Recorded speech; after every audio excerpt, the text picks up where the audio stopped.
Go on. Come on, Brad. Do you know that's Brad? Stop, man. Stop. I'm gonna suggest. What's your birthday? Dad, that's unacceptable. No. Oh no. All right, come. Let's stop playing games. I'm gonna put some sweetness. I really thought Oh my God. Oh no. Embarrassing. Don't film that. Hey, wipe that out. Sorry? Come on in.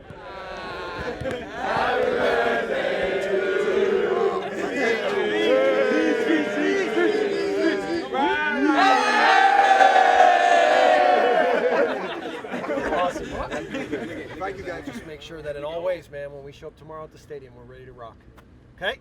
Let's go.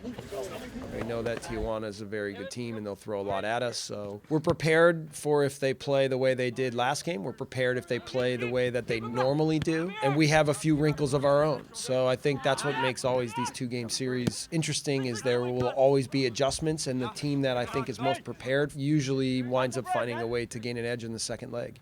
Now, it being at Red Bull Arena is also a major factor, right? It'll be played on a nice pitch. It'll be played on our field. It'll be played in the cold. So I think a lot of those things work in our favor. But the key is to not just rely on it, but to now make sure that we drive this game the right way and that we create the kind of game that we want. Whatever the outcome may be, I know that it won't be for lack of our team really going after it. So that's a really comforting feeling to have as a coach when you go into big games. Yeah, in the same way that I think discouragement is contagious, I think if we put our chest out and we're fearless and we look around, like in a moment where I feel like this is getting tight and I look around and see my teammates and they're courageous and they're fearless, I think that's contagious as well. So I think no matter the situation, we recognize how we feel, but more importantly, know that we have whatever it takes to get through it. And the way that we feel is okay. But we also have to make that decision that we're going to be fearless.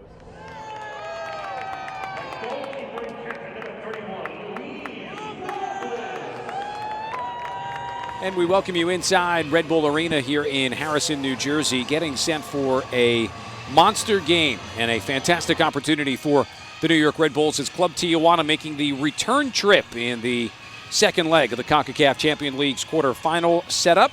Red Bulls up 2-0 in the aggregate with a couple of goals from Bradley Wright Phillips. And a chance to do something they have never done in franchise history. That is advance into the Final Four of the CONCACAF Champions League.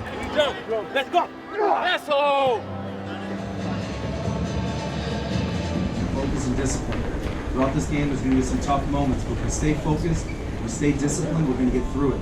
I feel like this is our moment, guys. Everything that we've experienced personally and as a team culminates in history, and it's going to be made. Come on, boys. Us against the world. Come on. Let's go, boys.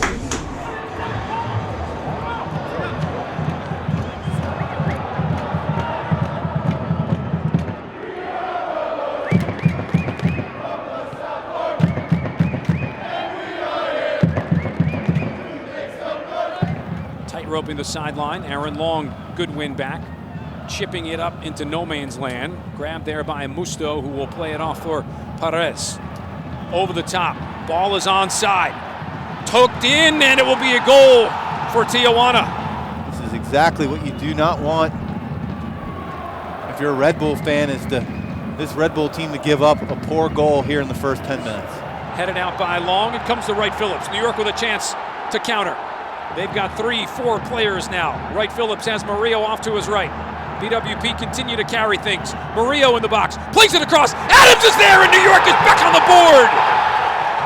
Great patience from Wright Phillips, and Tyler Adams restores order here at Red Bull Arena. Back to level terms tonight, 3-1 in the aggregate.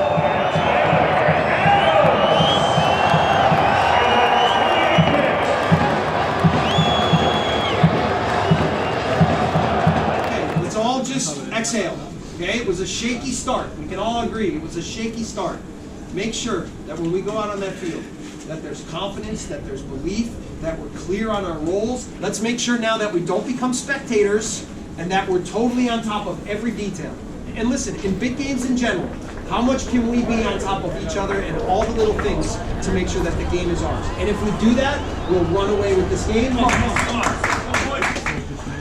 Yeah, both teams have made their way back on, and we will get the first substitution of the night, and we will see how that will change things a little bit. Matt, traditionally, and I'm saying just traditionally, around that 70 to 80 minute mark is when frustration starts settling in for teams and the last ditch effort starts getting really physical. So we'll keep an eye on that, making sure that Red Bull kind of maintains their composure. Murillo trying to save it on the sideline and does. Below gives it back to Murillo. Down near the end line, cut across, Wright Phillips. Tapping it, Tchaikovsky, it's in for New York! That might be the entry into the semifinals of the Champions League for the first time in club history. Mark Tchaikovsky with his first in the red and white. Yeah, first I was thinking I just want to come in a good position, and I saw that Brett has the ball, and normally as a striker I thought he will shoot, but he saw me. I don't know how he saw me, but I felt really lucky that he saw me and passed the ball perfectly to me. Dropped to midfield by Tijuana. Ran into Wright Phillips. Below grabbing it. Plays it ahead for BWP, who will be onside. A lot of space across. He's got Kaku. Kaku, left-footed strike, and it's in! Tapping it with the instep. They are going cuckoo for Kaku here in Harrison. And New York now up 3-1 tonight, 5-1 overall. When Bradley played the ball across to Kaku, I knew it was in. You know, I've just seen, watching him enough play games, his technical ability, his ease at slowing down, that, you know, I was just hopeful for him, because I think he's continuing to build confidence and belief in being here, and that will be very important for us. Really happy for Kaku. Referee looking at his whistle, blowing the whistle. Uncharted territory for the New York Red Bulls. Check the box. Quarterfinal win. And into the semifinals for the first time. 3-1 victors tonight over Tijuana, 5-1 in the aggregate overall. And New York moves in to the Final Four of the Scotiabank CONCACAF Champions League. I congratulated them on making history.